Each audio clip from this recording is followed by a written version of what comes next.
André Grevis. Nous sommes ici dans le village de Abbé-la-Vieille, à la ferme du Château Vert, et j'exploite avec mes 2 fils une ferme de 150 hectares en agriculture biologique depuis 25 ans. Et on élève des bovins, des ovins, on a un peu de volaille et on fait du maraîchage. La spécificité de la ferme, c'est qu'on vend tous les produits nous-mêmes. On transforme ou on vend nous-mêmes, soit sous forme de colis de viande, soit en magasin. On a commencé un magasin il y a 10 ans et puis ça a continué. Il fait 300 mètres carrés aujourd'hui, c'est trop petit. On a eu la chance d'acheter un bâtiment pas loin, donc on ne se délocalise pas. Et c'est toujours pour vendre toujours nos produits, mais aussi en faire profiter des acteurs locaux. On a déjà plein de producteurs de la région qui viennent nous rejoindre. Chaque ferme est un cas particulier et peut créer un produit que personne n'a. Et il doit sublimer son produit et il doit vivre avec ça. Ça lui permet d'en vivre correctement et justement d'avoir moins de déchets. Quand on produit quelque chose, on n'aime pas le détruire. Donc il est très important de valoriser tout, le maximum, et d'avoir le moins de pertes possible, sous toutes ses formes, que ce soit en élevage ou à la transformation ou à la consommation. Au niveau perte, il y a deux sortes de pertes. Il y a la perte au niveau de l'élevage ou au niveau de la transformation. Au niveau de l'élevage, on doit faire attention au nombre de vélages, au vélage en lui-même, à l'alimentation, parce qu'on peut avoir du gaspillage à ce niveau-là. Et alors au niveau de la transformation, c'est vraiment valoriser le mieux les produits sans en jeter.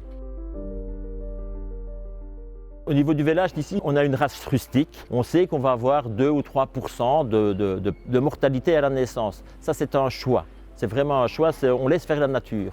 On les surveille, on ne les laisse pas souffrir. C'est quand même très important. On va y voir 2 fois par jour. On intervient parfois, mais c'est un choix d'exploitation. Idéalement, dans une ferme laitière ou vendeuse, il faut 1 veau par vache par an. Et j'ai dit, fini, on n'aura plus de veaux entre le 15 décembre et le 15 avril. Comme ça, les vaches, elles vont véler à l'extérieur, on n'a jamais de problème. Aujourd'hui, dans une ferme en lait et en viande, je crois que c'est le poste le plus important, c'est le suivi de gestation et l'optimalisation de la gestion du troupeau. La gestion de la ferme et la gestion des pertes alimentaires va jusqu'au niveau de l'alimentation des animaux. Les vaches, elles sont comme nous, elles sont gourmandes.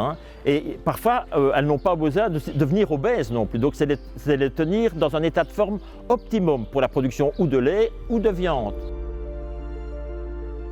Dans une exploitation, il y a plein d'autres pertes. Ça peut être une vache qui se casse une patte, une vache qui attrape une pneumonie, on ne sait pas pour quelle raison. Il y a quelque chose qui est très nouveau, c'est aussi les pertes dues aux canettes qu'on a dans les prairies le long des routes. Maintenant, il y en a de plus en plus. Et ça, il faut vraiment attirer l'attention du consommateur de ne pas jeter ses canettes partout. Tout se passe ici, oui. On maîtrise la filière complètement. Il faut apprendre à gérer ses stocks et ses abattages aussi. Il faut trouver des petites astuces pour écouler, par exemple, certains bas morceaux. Donc, on a créé une gamme de produits congelés qu'on livre dans la collectivité pour pouvoir écouler toute la viande et qu'il n'y ait vraiment pas de perte à ce niveau-là. Et puis les bas morceaux, ils sont aussi nourrissants et il faut les cuisiner tout à fait différemment, mais ça contribue aussi à moins de pertes alimentaires. En discutant avec le consommateur dans le magasin, on vend sous une forme de colis de viande qu'on va livrer à domicile toute la Wallonie et Bruxelles.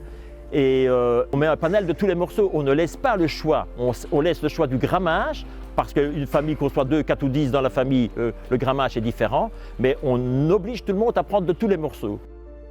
Je pense que le client, il faut l'éduquer, et puis le client de Mantes a été éduqué aujourd'hui parce qu'ils connaissent plus rien, quoi. Vous voulez manger bio, vous voulez sauver la planète, faites ce qu'il faut aussi de votre côté, réapprenez.